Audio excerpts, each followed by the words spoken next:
I listen to a lot of music. Anyone who knows me shouldn't be surprised by that, and every working artist knows that the best way to find inspiration is to borrow ideas from other works.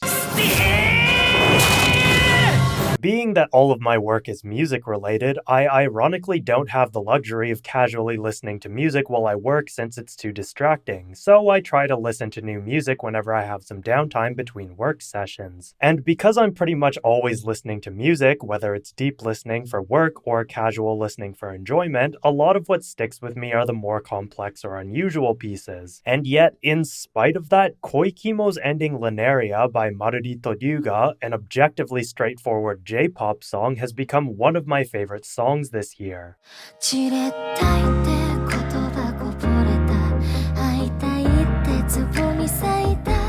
From just hearing those first few notes of the ending, you can already tell that the song itself is quite dramatic, conveying a sense of heaviness with the piano chords and the reversed piano notes to open up the song. This is interesting because, by contrast, the opening is quite upbeat and playful, nicely conveying the rom-com elements of the show that we would expect, given that it is a fairly standard rom-com, just with the twist of the initially standoffish player Ryo having unrequited feelings for the high schooler Ichika, a girl 10 years younger than him. It isn't uncommon for endings to be slower and more relaxed than openings, but part of the reason this one works so well is that it also reflects that the story isn't just a rom-com, but a romantic dramedy. I don't want to argue about whether the story is morally justifiable as a piece of comedic fiction, since the anime community already seems to be taking it way too seriously, but I do think it's important to mention that the characters are aware that the whole situation is bizarre, and that this also leads them to question their feelings throughout the show, giving reason to the heavier ending song. The intro verse starts with Maruri coming in above a reversed piano tone, kicking off the song in what could be considered A-flat major or F minor, depending on how you want to view it. This scale obscurity is a fairly standard practice in Japanese music, utilizing the relative 4 and 5 chords from A-flat, in this case D-flat major and E-flat major, to give the music an upward lilt, while also playing with the 3 chord C minor, which acts as the relative 5 chord of F minor,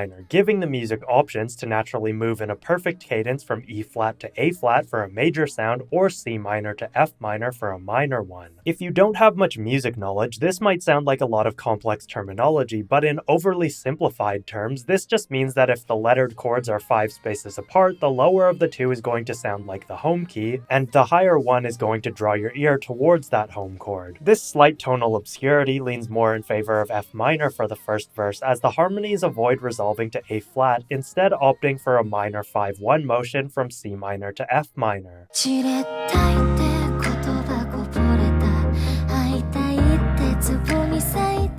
Again, there's nothing particularly special about this, as the 4-5-3-6 chord progression is one of the most defining traits of Japanese music, allowing it to simultaneously sound both dark and uplifting, while giving an endlessly repeatable chord progression that can resolve to the tonic chord at any moment. With the song being so simple harmonically, there must be something more intriguing that drew me into this first verse, right? Well, if we look at the melodic line, almost none of the words or musical phrases actually begin on the downbeats, and rarely are upbeat suspensions used to drive along the music, as they typically suspend on the final syllable of each phrase, meaning that there's nothing coming after it to keep reeling us in. These syncopated rhythms make the phrases sound sort of choppy, like the one singing them is unsure of how they should phrase what they're trying to say. This allows the music to sound sort of fragmented, like the lyrics represent the characters' mental states to match the actual words themselves. The lyrics from the first couple of lines outline the conflicting emotions felt by one or possibly both of the leads, starting with jirettaite kotoba koboreta, the word vexing overflowed, followed by aitaite tsubomi saita, a bud called I want to see you bloomed. The first line can be easily attributed to Ichika, annoyed with Ryo's constant antics and attempts to woo her, while the second of course ties to Ryo, his unrelenting feelings towards Ichika most easily conveyed with the phrase I want to see you or I miss you, depending on how you want to translate aitai. This is the most obvious way of looking at these lines, especially given given the call and response pattern they're sung in, but given that the song is sung by both Maruri and Ryuga, it seems strange that Maruri is the only one singing, on top of the fact that Ryuga never sings solo at any point in the song. This makes the lyrics seem like they're coming from one character's perspective, or perhaps both characters simultaneously. The first line about vexing words overflowing can be seen from Ryo's perspective as well, given that up until he met Ichika, he was just a player that slept around with women and didn't much care for or want to get involved with them romantically, and so his views on love had always been that it was an annoyance. It could also be seen as him describing how Ichika is always telling him how irritating he is, and that, in spite of her insults, his desire to see her has never dwindled. Looking at the second line, this leads slightly into spoiler territory, but Ichika does develop feelings for Ryo over time, though she herself is unsure of whether or not these feelings actually constitute what love is, and all that she's been able to confirm is that she associates him with the concept of love. This reinforces the first line a bit more, as she is obviously annoyed by his pushiness, but also annoyed at the fact that she can't properly express or explain how she feels about him either. Getting into the next couple of lines, "Anata ni watashi kitto soguwanai arienai," meaning "I'm definitely not suited for you, it's out of the question," sounds much more like Ichika's perspective, almost like something she would say directly to Ryo's face. However, this line can still apply to either one of them, as Ryo also feels inadequate when his rival Tamaru comes into the picture.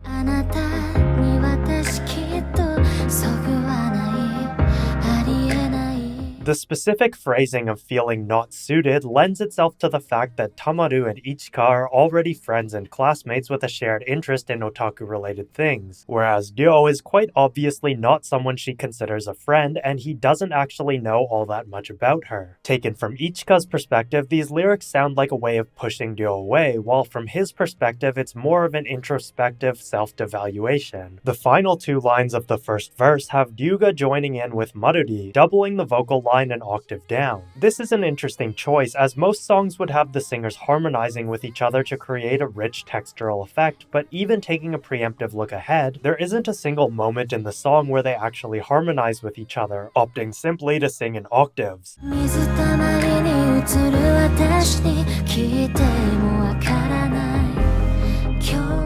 While I don't suspect there was a huge amount of thought put into this, at the very least it nicely fits the mellow vibes of this first verse and kind of hints at the fact that, while I've been attempting to explain how the lyrics can apply to both leads, this more viscerally and straightforwardly shows that both of them are having these similar feelings. This also pairs really well with the lines themselves, "Mizutamari ni utsuru watashi ni kiite mo wakaranai," meaning even if I ask my reflection in the puddle, I still won't understand, showing that neither character really knows what they should do about the uncertainty and insecurity growing alongside their feelings. And this comes to a close with the line "Kyou mo kawarazu sora wa kirei desu," the sky is as pretty as ever today, displaying the more lighthearted attitude that both of them have towards all of this, because at the end of the day, understanding their own feelings is something that people everywhere just have to accept isn't always as simple as it should be. No matter how long either of them tries to get their thoughts in order, life goes on regardless, and the only definitive answer they can glean from asking their reflection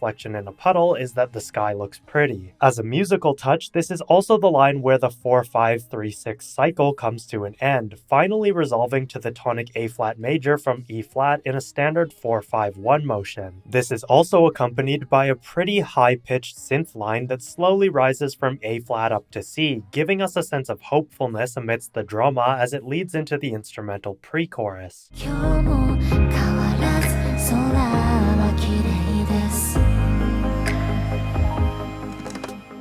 The pre-chorus itself is only 8 bars long and simply cycles through the same chord progression we had before, again landing on a resolved A-flat major right at the end. Here the lead electric guitar comes in with a simple yet beautiful melody, picking away a syncopated descending line interspersed with some E-flats to create a downward spiraling effect. Meanwhile, the piano drops out, switching some string pads in to form the harmonies and give us a taste of an actual bass line before the chorus.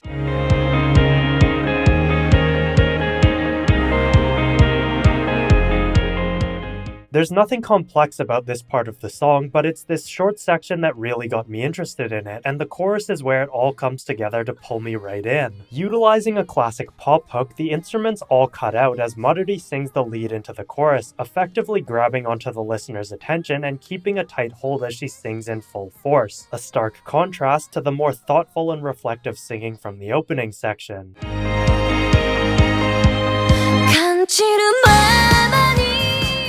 The chorus is also the only section where we get a bit of harmonizing, not uncommon for songs of any genre, but interesting that rather than having Ryuga harmonize with her, it is actually Maruri harmonizing over herself, with Ryuga simply doubling the main line an octave down again. The first line of the chorus, Kanjiru mama ni anata o sagashite ita, I used my feelings to search for you, also uses the standard D-flat major 7, E-flat, C minor, F minor chord progression we've been hearing this whole time, though with the more rock-oriented band setup, it takes on a completely new character. But while the recycling of this chord progression might seem pretty run-of-the-mill, it makes the small changes to it much more noticeable, much the same way a sudden shift in one's feelings or mindset can have a large effect on someone even if the change wasn't something life-altering.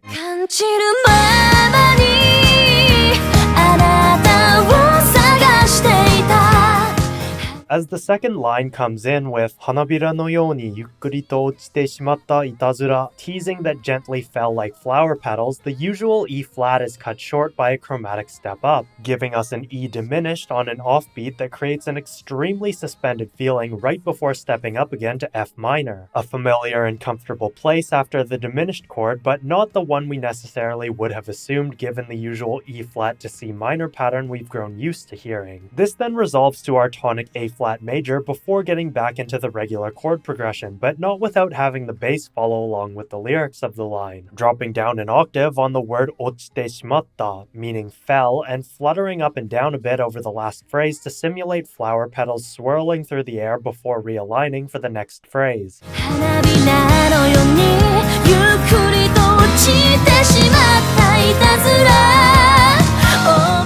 Having the bass imitate the actions of the lyrics or intent behind them is a smart and effective way to subconsciously have our brains associate what we're hearing with what is actually being conveyed lyrically, and is a trick you'll hear in all sorts of lyrical music. The last part of the chorus has the lines "omoidori ni naranai you ni shikumarete ta to shitemo," even if it's set up so that things don't go the way you expect, bringing the music back to the usual chord progression as if the harmonies are the actual setup that are leading us into something we don't expect. Ironically, because this is a return to what we're used to, we should know exactly what to expect, but given the altered progression from a moment ago, it wouldn't be too unnatural for things to take a different turn, and so we subconsciously expect something to change. In fairness, there is actually a slight change, the F minor shifting into the tonic A-flat major in the middle of the fourth measure, but this harmonic shift is cleverly hidden by an altered rhythm and the bassline switch on the higher A-flat instead of the one just above F.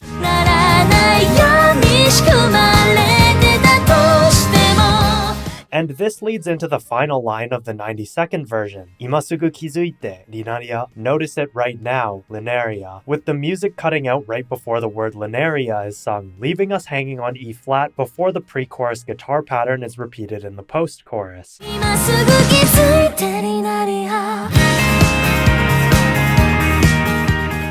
With the instruments abruptly cutting out, all of our attention is given to the word Linaria, which in Hanakotoba, the Japanese language of flowers, is one that means notice my love for you. While the song itself may be fairly straightforward, this lyrical usage of Linaria adds some depth to the song, using the language of flowers to convey a very direct message that, unless the one hearing it is familiar with Hanakotoba, ultimately obscures what they're trying to get across to the other person, not unlike how Ryo's antics are often perceived by Ichika as teasing a younger, inexperienced girl when in reality his feelings for her are genuine. Looking at the title of the video and hearing my analysis on the song, you might be sitting there confused about how something so musically simple could be considered one of the best ending songs I've heard in years, especially since that implies that I'm comparing it against fantastic endings like Jujutsu Kaisen's Houkago Teibo Nishi's Tadakun wa Koi o Shinai's Yuru Camp's Kyoko Suiri's, and pretty much every show that was airing in spring 2021's. And to be perfectly honest, I don't really know what about this song has me so hooked aside from the simple fact that the mixing and arrangement make it sound really pleasing. I won't go as far as to say it's musically superior or a better overall song than some of the ones I listed off, but if someone were to ask me for some good any song recommendations from the past few years, I can almost guarantee this one would be one of, if not the first song I would mention. Ironically, it's possible that because I'm always so drawn to more complex pieces of music, the relative simplicity of this song, on top of just sounding really pleasant, is possibly why I can't get enough of it. But if you saw the review I did on all of the past season's amazing opening and ending songs, you'll know that this song had a hard time beating the other endings based on my surface level impressions of them. And as much as I want to dig into why I love it so much, there really isn't all that much to say. Even if we were to take the full version of the song into account, it's still mostly just a repetition of the same chord progression over and over until the end, where there's one chromatic step up to A major for the final chorus and outro portion.